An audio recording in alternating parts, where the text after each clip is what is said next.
Magandang umaga mga igan, hinarang ng gwardya ang isang pasahero ng LRT Line 2 matapos mabisto ang droga sa loob ng kanyang bag. Darito unang balita ni James Agustin.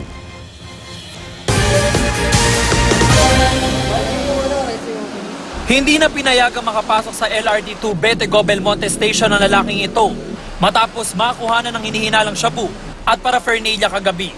Itinago ni Amory Morada ang droga sa lagayan ng court. Naghinala na raw ang security guard na makita ang mga force sa bag ng suspect. Binuksan niya po yung bag niya at pagbukas po, in-inspection ko po yung bag niya. Doon po, pagtusok ko po ng stick, nakita ko po agad yung plastic tube. 6 na beses na raw may nahuhuling droga si Abalon sa mga pasahero simula nang maging security guard siya ng LRT. Tumanggi magbigay ng payag ang suspect. Go.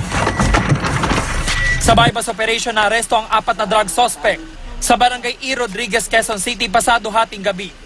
Target na operasyon ang mga tulak umanong sina Melvin John Longabella at Renzi Penolya.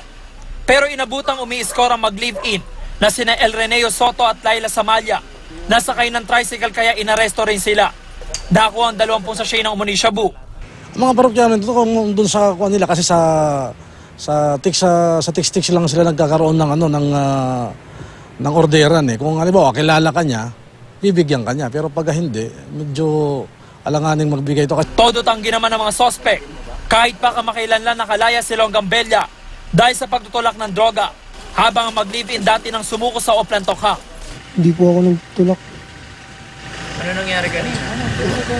Kaya na lang po kami ninuli. Galing po ako sa bahay. Tapos naghanap po ako ng biyahe. Tapos sumama sa kanya kasi sabi ko, Jay, pabiyahe naman ako. Wala kasi akong pera.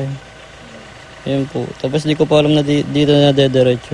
Nakamasada po ako ng tricycle. Ayun nga, bigla lang kami na inuli sa namin.